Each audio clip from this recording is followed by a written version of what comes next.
ஈரானில் பொருளாதார வீழ்ச்சி மற்றும் விலைவாசி உயர்வுக்கு எதிராக மக்கள் போராட்டத்தில் குதித்துள்ளனர்.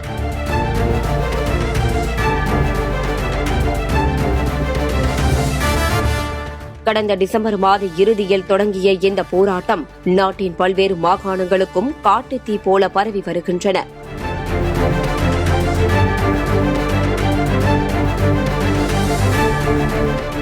மக்கள் போராட்டம் ஒரு சில இடங்களில் வன்முறையாக வெடித்துள்ளது. அரசு கட்டடங்கள் மீது தாக்குதல், பேருந்துகள் மற்றும் மெட்ரோ ரயில்களுக்கு தீ வைப்பது போன்ற செயல்களில் போராட்டக்காரர்கள் ஈடுபட்டு வருகின்றனர். தெஹ்ரான் உள்ளிட்ட முக்கிய நகரங்களில் போராட்டம் தீவிரமடைந்துள்ளன. நிலைமை மோசமடைந்ததால் அங்கு ஏராளமான பாதுகாப்பு படையினர் குவிக்கப்பட்டு போராட்டத்தை கட்டுக்குள் கொண்டு வந்துள்ளனர். அப்போது போராட்டக்காரர்களுக்கும் பாதுகாப்பு படையினருக்கும் இடையே ஏற்பட்ட மோதலில் 100க்கும் மேற்பட்டோர் பலியானதாகவும் 2000 மேற்பட்டோர் கைது செய்யப்பட்டிருப்பதாகவும் கூறப்படுகிறது. இப்படி பதற்றமான சூழலுக்கு மத்தியில் அமெரிக்க அதிபர் டிரம்ப் அதிர்ச்சி கொடுத்துள்ளார்.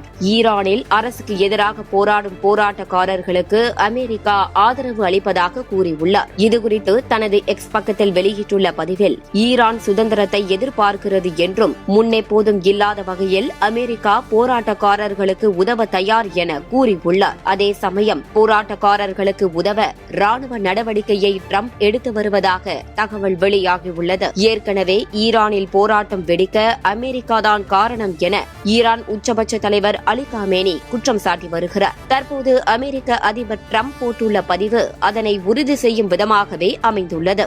ஈரானின் அடுத்த கட்ட நடவடிக்கை என்னவாக இருக்கும் என்பதை இனிவரும் நாட்களில் தெரியவரும் என்கின்றனர் உலக தலைவர்கள்.